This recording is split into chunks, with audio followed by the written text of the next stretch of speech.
Bonjour, bienvenue dans la série Le yoga au quotidien. Valérie Lenka de Valbonvent Yoga. J'aide les personnes stressées à être efficaces et détendues en utilisant le yoga et sa philosophie. Aujourd'hui, on va faire une courte séance sur le ventre pour travailler la force et la souplesse de notre dos. Donc, si vous savez que vous avez un dos fragile, allez-y en toute douceur, en tout confort, soyez très à l'écoute de votre corps. Vous pouvez pratiquer, essayer les exercices, mais comme je dis toujours en yoga, on y va dans un inconfort confortable. Donc, on veut se dépasser un petit peu, on veut travailler, mais en même temps, on ne veut jamais aller dans la douleur.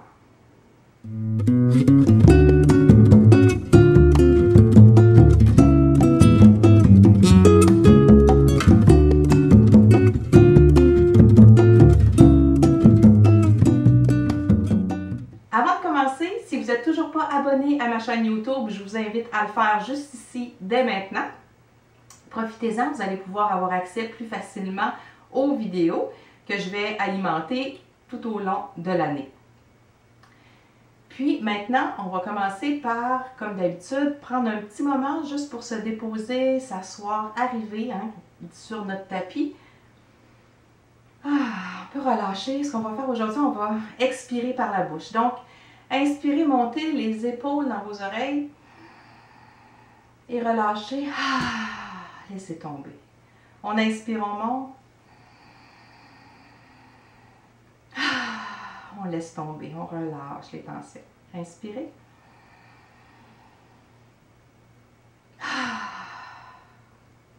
Expirez par la bouche avec un petit exercice que vous faites facilement au bureau. Montez les oreilles, ça serre un petit peu et on relâche en expirant par la bouche. Ça relâche beaucoup de tension. Et maintenant, on va s'allonger sur le ventre. Donc, on s'allonge. Les pieds sont allongés eux aussi. On va commencer dans ce qu'on appelle la posture du sphinx. Donc, la posture du sphinx, c'est une posture où ça peut être appelé aussi le cobra 2. Donc, les coudes se trouvent à être sous les épaules. Mais si déjà vous sentez une tension au niveau de votre dos, avec le sphinx, vous jouez avec vos bras. Vous pouvez avancer les bras un petit peu plus pour qu'il y ait votre dos soit moins arqué. Et vous pouvez même venir déposer la mâchoire dans vos mains. Ce qu'on veut, c'est tranquillement solidifier, renforcer le dos et on se concentre aussi sur l'ouverture de la poitrine. Donc, on ne veut pas avoir les épaules creusées vers l'avant, on veut vraiment ouvrir. Donc, on se place tout simplement et vous allez sentir à l'inspiration votre colonne qui s'allonge. Le menton toujours légèrement orienté vers la poitrine pour allonger la nuque aussi. Donc, on inspire, on sent la colonne qui s'allonge. Vous pouvez même pousser un peu dans vos bras. Expirez. Ouvrez la poitrine, relâchez un peu les épaules. On inspire. Et on expire.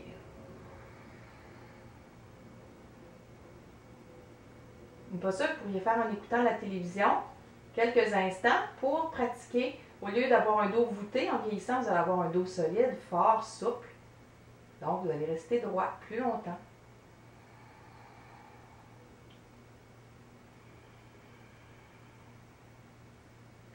Et tout simplement, venir déposer le front sur vos mains. Ouvrez les pieds, laissez les pieds s'ouvrir. C'est la posture du crocodile. Donc, on relâche le corps. Quelques respirations libres, la tête d'un côté. On peut venir tourner la tête de l'autre côté pour encore quelques respirations. Et relâcher. Très bien. Maintenant, on va venir faire le cobra. Le cobra, au lieu d'avoir les coudes sous les épaules, on a les mains sous les épaules. Donc, vous déposez le front et le bout du nez sur votre tapis. Les bras restent collés contre le corps. On ne vient pas ouvrir. Lorsqu'on monte, les bras ne s'ouvrent pas. Les bras restent près du corps. Les mains de chaque côté de la poitrine. Et vous devez monter avec la force de votre dos et non pas en poussant dans vos mains. Donc, si je n'utilisais pas mes mains, disons que je soulève mes mains, j'inspire. C'est mon dos qui me fait monter. Et j'expire, je redescends le front. et la poitrine par la suite. Donc, les mains sont là comme guide pour nous aider à garder l'équilibre. On fait un petit cobra. On ne va pas dans un cobra royal en étirant en pleine extension des bras. Donc, petit cobra. On inspire, la poitrine se soulève et au dernier moment, le bout du nez. Mais on n'écrase pas les cervicales. Toujours la nuque longue. Expire, le front redescend et on redescend la poitrine sur le sol. Encore une fois, on inspire, on monte. Les épaules éloignées des oreilles. Et expire, on descend le front et la poitrine.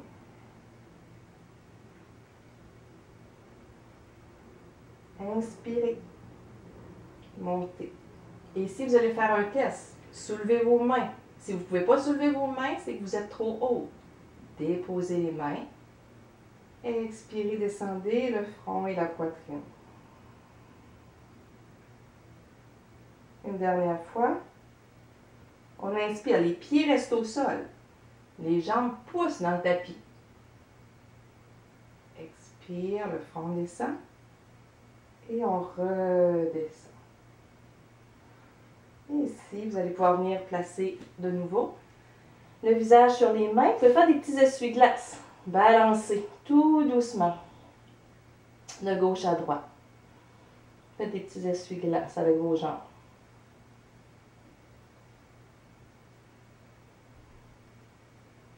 Très bien. On va redéposer. On va maintenant venir travailler la posture de l'arc ou du berceau. Ça dépend des courants ou des mais en Vinyasa, on l'appelle la posture de l'arc. Donc, on va la posture de l'arc, je vous la fais, faites-la pas tout de suite, je vais juste vous montrer où on s'en va. Donc, c'est quand on attrape les deux chevilles et qu'on tire nos pieds. C'est nos pieds qui tirent sur nos mains pour nous faire nous lever. Donc, on dépose. Nous, on va le travailler une jambe à la fois. Donc, ce qu'on va faire, on va se relever, placer un bras devant soi pour notre stabilité. On va inspirer. Et sur l'expire, on va venir attraper la jambe, tout simplement. La cheville. Donc, pas le pied, vraiment la cheville. Si vous ne vous rendez pas, vous pouvez utiliser une ceinture de robe de chambre que vous pourriez enrouler autour de votre cheville et tenir pour tranquillement augmenter la souplesse de vos quadriceps et de votre dos. Donc, tout simplement ici, on fait juste inspirer. Expirez. Détendez les épaules. Sur la prochaine inspiration, vous allez pousser dans votre pied. Donc, inspire, c'est le pied qui tire sur la main. Et on redépose. On va déposer. On va venir faire l'autre côté. Donc, on place l'autre bras pour se solidifier, se stabiliser. On inspire. Et sur l'expire, on vient attraper la cheville. On inspire. On ouvre la poitrine. Expire, on détend. Et sur la prochaine inspiration, tire dans le pied. Expire, on dépose. Très bien. Et maintenant, si vous voulez l'essayer, si vous vous sentez confortable, on inspire.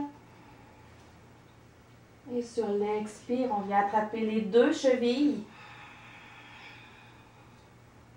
Et juste inspirer sur place. Ouvrez la poitrine et à l'expire, relâchez.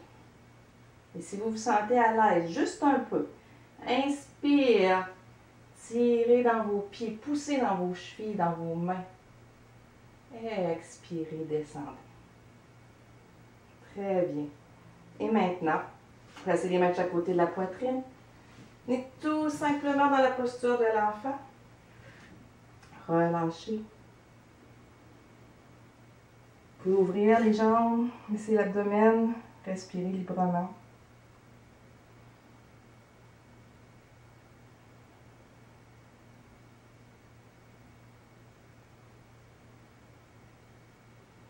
Et maintenant, on va venir s'asseoir.